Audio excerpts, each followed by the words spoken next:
Over the past couple of episodes, we've been discussing the impact of obesity on health and the multidisciplinary approach that is needed to tackle it. So today, Dr. Mark will be chatting to us about how to actually kickstart this weight loss journey.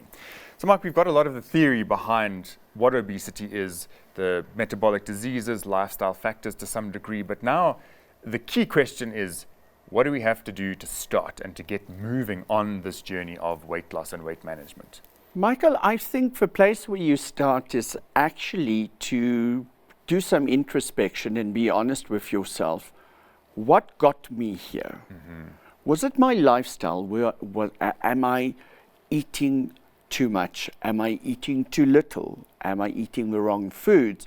Is it because I don't do any exercise or physical activity? Have we identified whether there's an underlying condition like thyroid or gut problems that might be the driver? And the second thing that you have to do is set realistic goals and expectations. I have various different population groups that come into the practice. Some of them want to lose 4 or 5 kilograms because there's a wedding in Sicily that they need to attend and they want to look good. And others need to lose 30 to 40 kilograms because they've just ballooned over years. And for me, the first place to start then is we have to start changing the lifestyle. Right. And I always tell my patients, stress management is incredibly important in weight loss.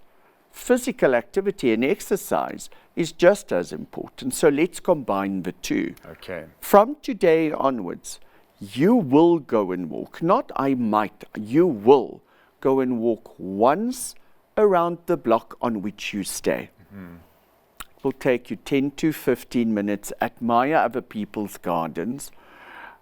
But just force yourself for 2 weeks, every single day, to go and walk and use that time to relax and de-stress.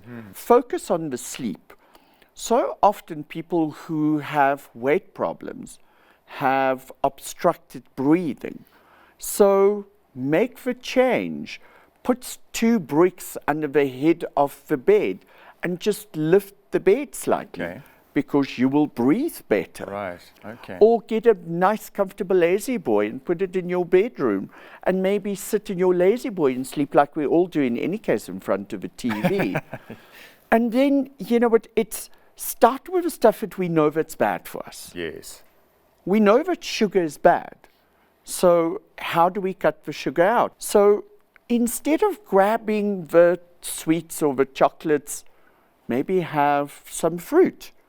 Or make yourself a protein ice cream. Right. Start with small interventions. And identify the underlying driving factors to yourself. Yeah, that's a very interesting point because I think so often people get jammed and it's too difficult to do everything, so they do nothing. Instead of saying, step 1 is this, let's get it going. And that idea of walking around the block is also great.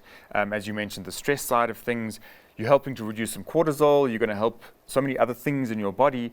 And just speaking of the cortisol and the stress, I mean, the gut is implicated so immensely in stress and bad eating and how your body reacts to these things. So where do we need to be looking in terms of the gut to get us on the right track? Michael, the first place where I start with my weight loss is treat the gut microbiome. Right. Always.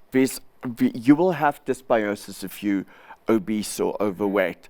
For the simple reason, all the studies show that your biodiversity of microbes in the gut has declined and you have overgrowth of certain ones. So it works on the principle of gardening. Okay. So think of a garden. So if I want to have a healthy, luscious garden, we have to start with weeding, taking out the stuff that shouldn't be there.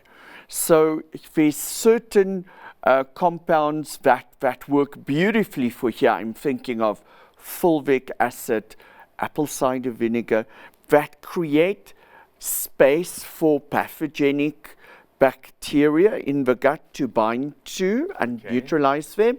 So think almost like an activated charcoal, not the same, but it works in the same principle. And then a good probiotic. So those two is what I start with in month 1. Okay. So the good probiotic will take up the space where the bad stuff used to be, because they're now bound, so they can't go back. So it's the weeding part. And then month 2, month 3, we start seeding. In other words, now we plant more healthy bacteria.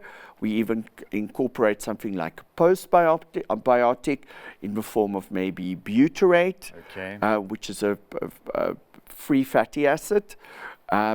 And then in month 4, we start feeding the gut. Things like inositol or inulin would work well there. But it's a process. And then there's the elimination that you have to do.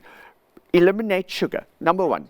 And this is from day 1. You're going to eliminate sugar. These processes. So the only sugar that you get in your diet is from the little bit of fruit and veg that you eat. That's your sugar. And it's not that difficult. So sugar in all forms, from refined sugar to sweeteners, out. That's number 1, because you don't want to feed that bacteria.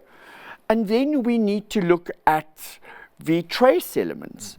That's so important. We look at thyroid function, for instance. Thyroid is what burns energy. It's how we create energy, so your thyroid needs to function. Often we see subclinical hypothyroidism, and that's because we are lacking the essential nutrients and minerals that's responsible. Here we're looking at iron. Now we know that there's a very strong correlation between obesity and iron deficiency. It was on one of these programs that Dr. Paolo back then explained that we don't know what's the driving forces. Is it the iron that's deficient that causes the obesity, or is it the obesity that causes the iron to be deficient? So iron, vitamin D, very essential. Zinc is another one, especially for gut permeability, but also for your thyroid function. It's an essential mineral there.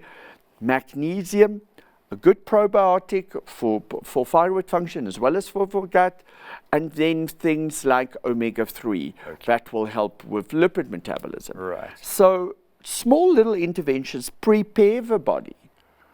Drink lots of water. Start with a manageable exercise program and stress management. Just by changing what you're eating, you're already kickstarting that process, I imagine. But then supporting with additional supplementation will just make sure that that system really gears in to get the whole process moving. Michael, in times of stress, the body is going to require extra nutrients. So if you're going on a diet and you're starting an exercise routine, how moderate it may be, you're going to change the needs of the body. So I'm restricting my calories, so I'm not getting enough nutrients in from the food that I'm eating. So supplement really does play a role. But you know what, here, always advisable. Work with your healthcare professional, work with your pharmacist, your dietitian, your medical practitioner, because every single person is unique. Mark, people who'd like to get in touch with you just to find a bit more what you do, get some support, where do they find you? Just remind us. Michael, we are here, based here in Bryanston, Johannesburg. The number is 010-824-1393.